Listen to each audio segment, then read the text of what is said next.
push metal into the sky using controlled explosions. We call this primitive combustion advanced aerospace. But what if there is a more elegant algorithm? What if you didn't fight gravity with brute force, but simply reprogrammed its variables? Thousands of years ago, Vedic texts described a different kind of flight.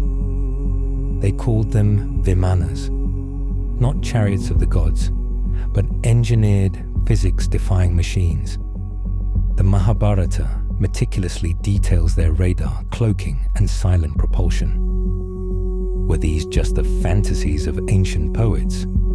Or are we looking at the surviving schematics of a prehistoric civilization that successfully hacked the physics engine? The code is ancient.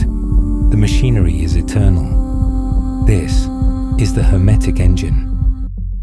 The Vaimanika Shastra does not describe magic.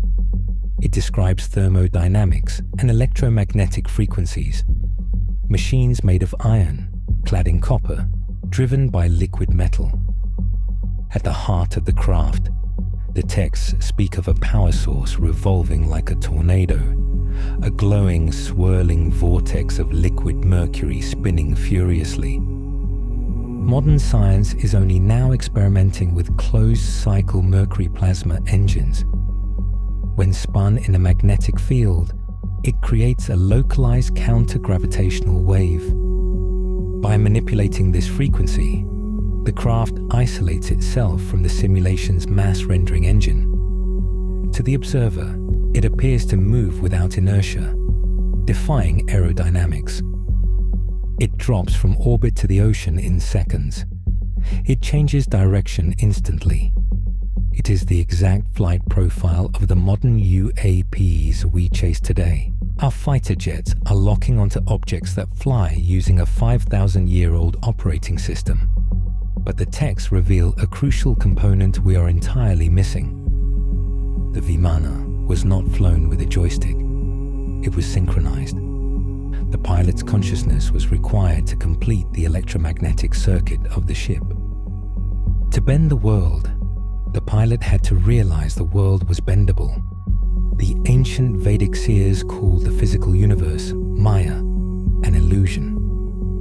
Today, quantum physicists call this a holographic projection. If matter is an illusion, then weight is merely a variable that can be edited in real time. Change the frequency, and the heaviest stone becomes lighter than a feather. The texts describe using sound, specific mantras, to activate the engine's resonance. Vibration organizing matter, schematics in action. The operator is speaking directly to the source code, bypassing the physical constraints of the matrix. Consider the words of the Upanishads. Thou art that. You are not inside the universe. The universe is inside you. The observer generates the reality.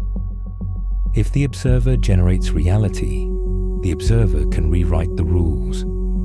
Man and machine become one integrated processing unit, navigating the fractal geometry of space.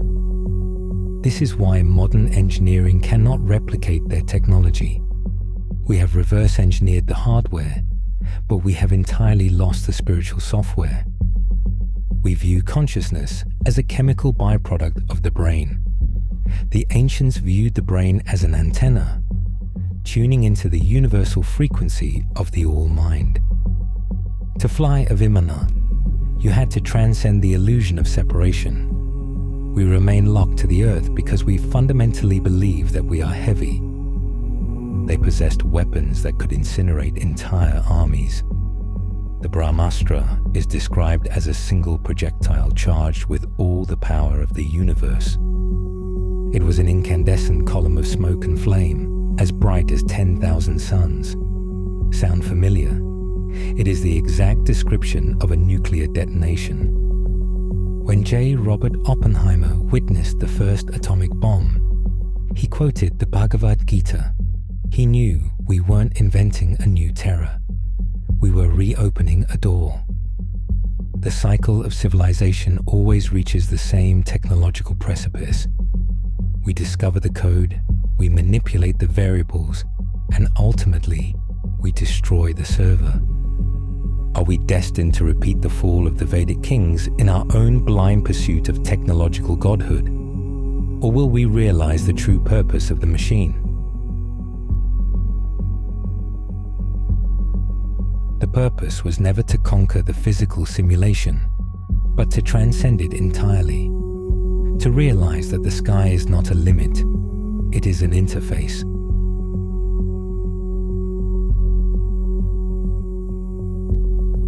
We must integrate the spiritual software with the silicon hardware. Only then will we unlock the gravity of our own potential. The code is ancient. The machinery is eternal. Break the loop.